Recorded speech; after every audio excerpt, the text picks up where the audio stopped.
चलिए चलिए चलिए बच्चों, जल्दी से रेडी हो जाइए for the next one, equipotential surface. ठीक है, तो चलिए स्टार्ट करते हैं और नेक्स्ट टॉपिक इक्विपोटेंशियल सरफेस।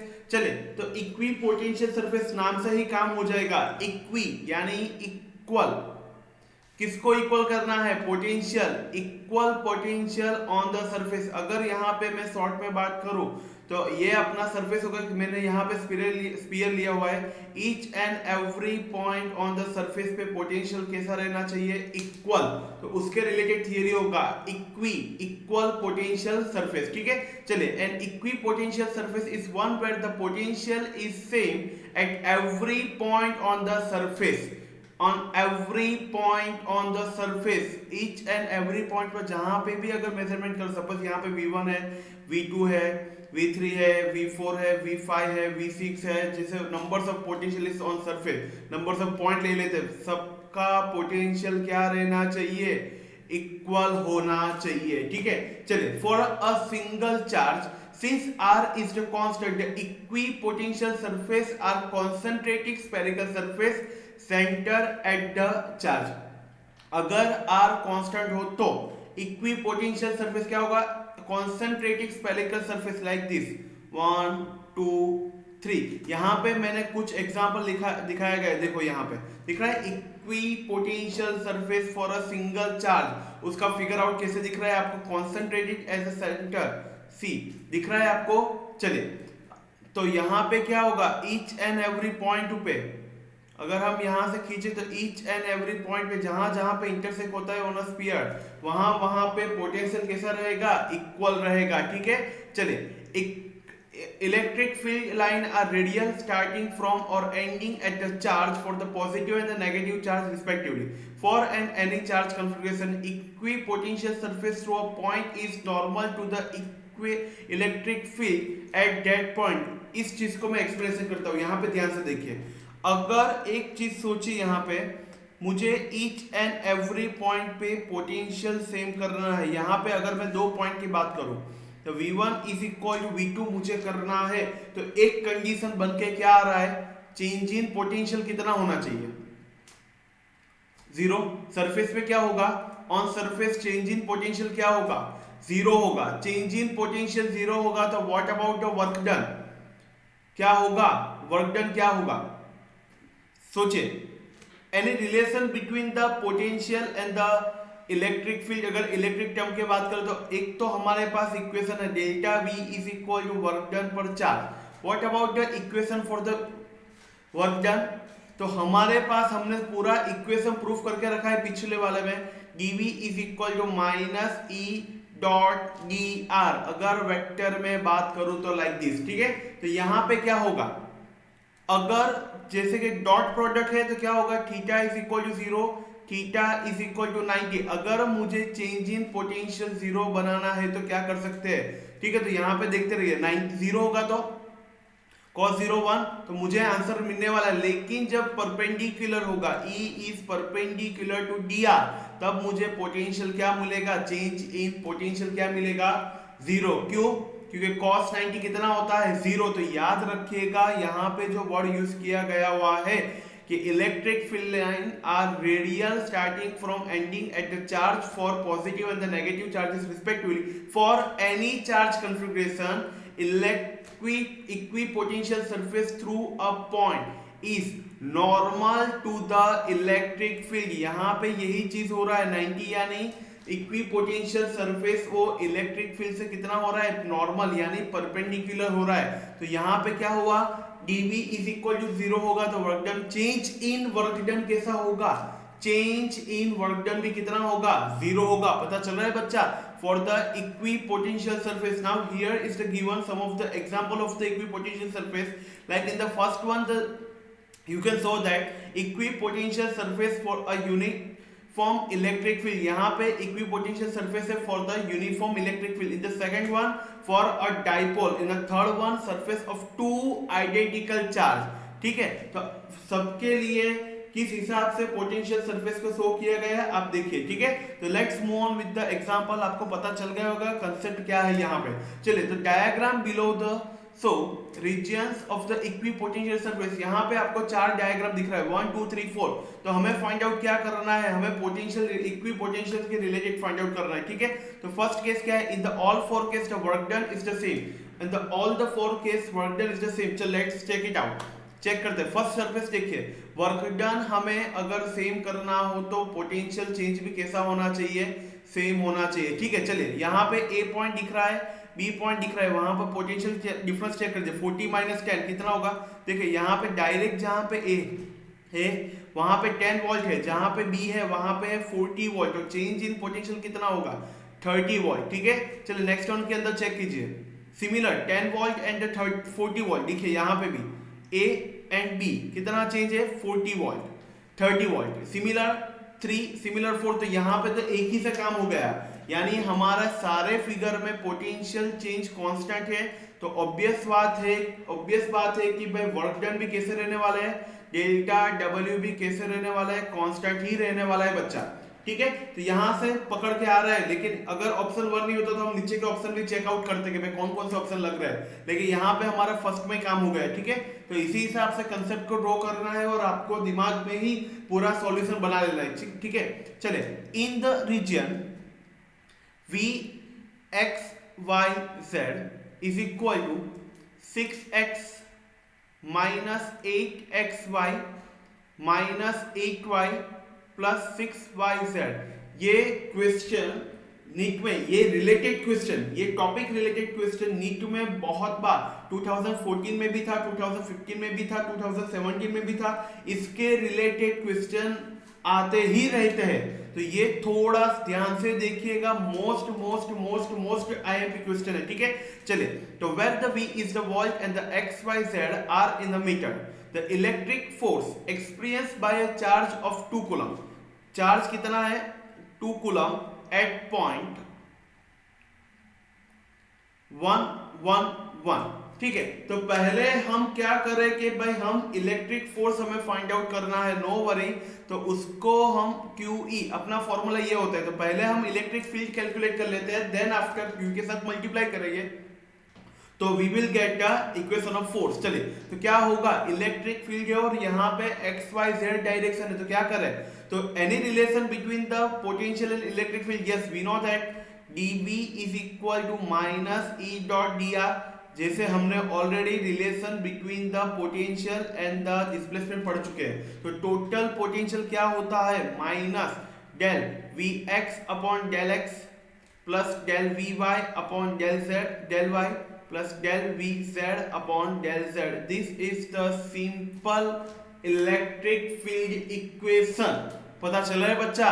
तो चलिए, तो फर्स्ट हम क्या करते हैं, एक्स वाई जेड है हमारे पास, तो पहले हम करते हैं कि पूरा इक्वेशन को x के साथ डिफरेंशिएट, y के साथ और z के साथ। चलिए, तो नंबर 1 यहाँ पे पेन का कलर चेंज करते हैं तो आपको अच्छे से पता चलेगा, ठीक है बच्चा। चलिए, तो क्या कर रहे हैं यहाँ पे, चलो तो पहले करिए D V X upon del X, तो क्या होगा del upon del X, V X की जगह पे पहले पूरा रिप्लेस कर दीजिए। v कितना है हमारे पास 6x minus 8xy minus 8y plus 6yz, ठीक है। तो फर्स्ट यहाँ पे क्या होगा, what is the differentiation of 6x 6 minus what about in this one 8 और y तो कांस्टेंट रहने वाला है, ठीक है।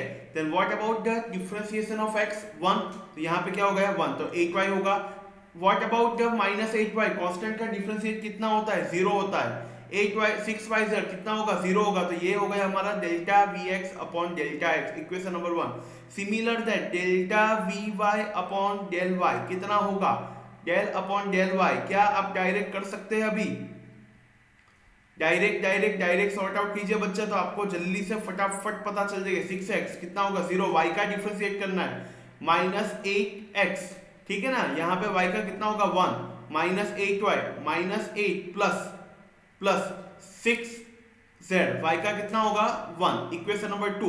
What about z upon delta z कितना हो रहा है, चलिए डायरेक्ट कीजिए आप, x का कितना होगा 0, xy 0 y 0 कांस्टेंट 0, z का करना है, z कहाँ पे यहाँ पे दिख रहा है, तो कितना होगा 6y, ठीक है।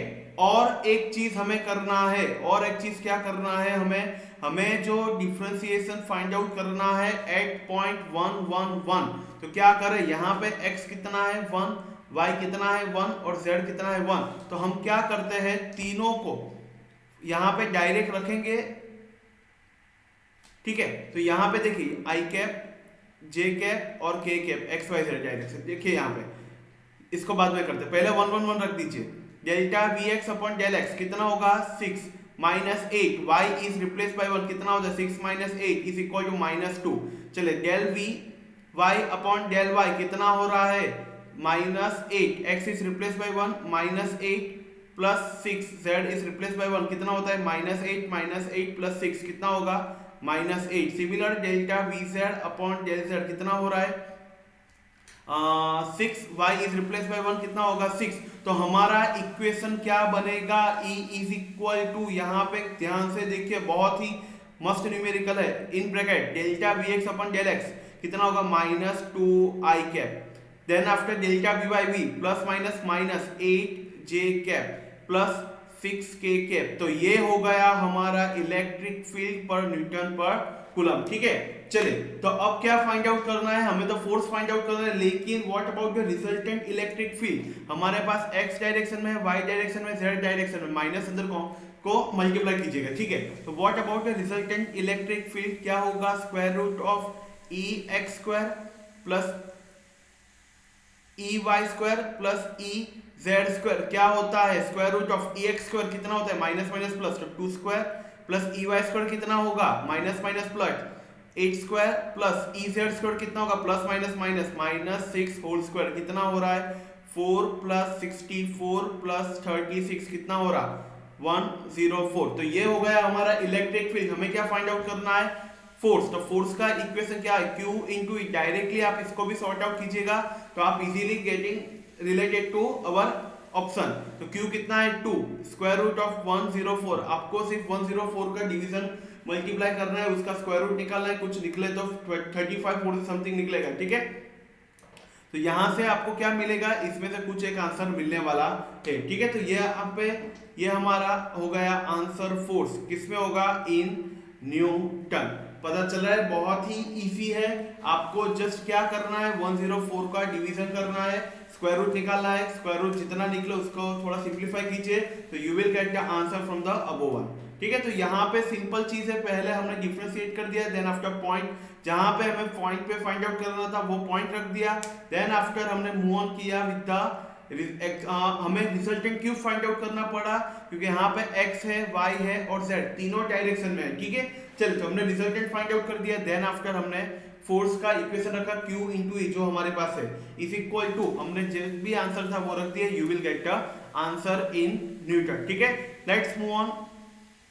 चलिए A, B and C are the 3 points in a uniform electric field. The electric potential is A, B और C आपको दिख रहा है फिगर में, 2013 में पूछा गया हुआ क्वेश्चन है।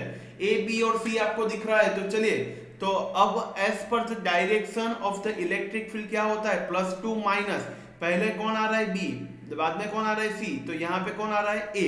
ठीक है, B C A लाइन में है, पॉजिटिव टू नेगेटिव, यानी हमें पता है कि positive to negative electric field के सेम डायरेक्शन में पोटेंशियल का भी होगा, from the higher to lower, यहां पे लिख देते हैं from the higher to lower, क्योंकि इलेक्ट्रिक फील्ड का डायरेक्शन, इलेक्ट्रिक करंट का डायरेक्शन दोनों सेम रहता है। इलेक्ट्रिक करंट का डायरेक्शन किसको फॉलो करता है, पोटेंशियल के डायरेक्शन को।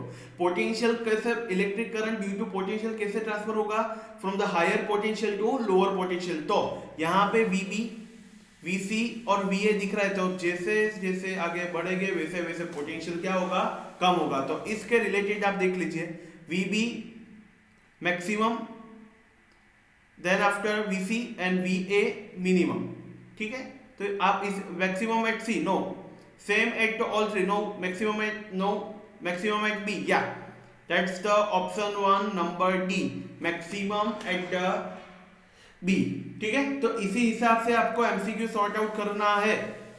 कोई भी कंफ्यूजन मन में मत रखिएगा कि भाई यहाँ से क्या हो रहा है वहां क्या हो रहा है, लेकिन आपको दिमाग में इतना रखना है कि भाई कंसेप्ट को पकड़ के रखना है, इसीलिए मैंने ये एमसीक्यू पढ़ा है कि भाई आपको कंसेप्ट भी हो जाए और न्यूमेरिकल बेस भी हो जाए। 4-5 जितना भी टॉपिक रिलेटेड है पूरे चैप्टर में मोर देन 50 एमसीक्यू होते हैं। ठीक है बच्चा, यहाँ पे मूव ऑन करते हैं। Charge Q2 is at the center of circular path with the radius r. Charge Q2 is at the center of the circular path with the radius r. Work done is carrying charge Q1 once around this equipotential path. Equipotential path है तो work done क्या होगा? Change in work done. तो कितना हो रहा है change in work done? 0। तो यहाँ से डायरेक्टली आंसर में लिख सकता हूँ 0। ठीक है, ये पूरा कंसेप्ट में ऑलरेडी आगे पढ़ा चुका हूँ। तो यहाँ पे आपको क्या पता चला? इक्विपोटेंशियल सरफेस के बारे में पता चला, उसके फॉर्मूला के बारे में पता चला, वो कब इक्विपोटेंशियल सरफेस पे अगर पोटेंशियल इक्वल हो रहा है तो कौन कौन से कंडीशन हो सकती है उसके बारे में पता चला। और सबसे आला और मोस्ट एमपी फॉर 2021 ऑल्सो मैं बोल सकता हूँ, इसके रिलेटेड ये टॉपिक रिलेटेड एक क्वेश्चन हो सकता है।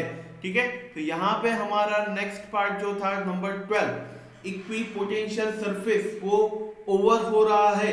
घर पे रहिए, सुरक्षित रहिए, ध्यान रखिए अपना, और हाँ पढ़ाई करना ना भूलिए। तो यहाँ पे हमारा चैप्टर नंबर जो स्टार्ट किया है हमने इलेक्ट्रोस्टैटिक यूनिट, उसमें chapter number 2 equipotential electric potential and the electric potential and the capacitance, यहाँ पे जो हमने स्टार्ट किया है उसमें से number 12 topic equipotential surface over हो रहा है। थैंक यू सो मच, और देखते रहिए, पूरा सीरीज देखिए और जीरो से हीरो बनने का सफर यूं ही तय करते रहिए। Thank you.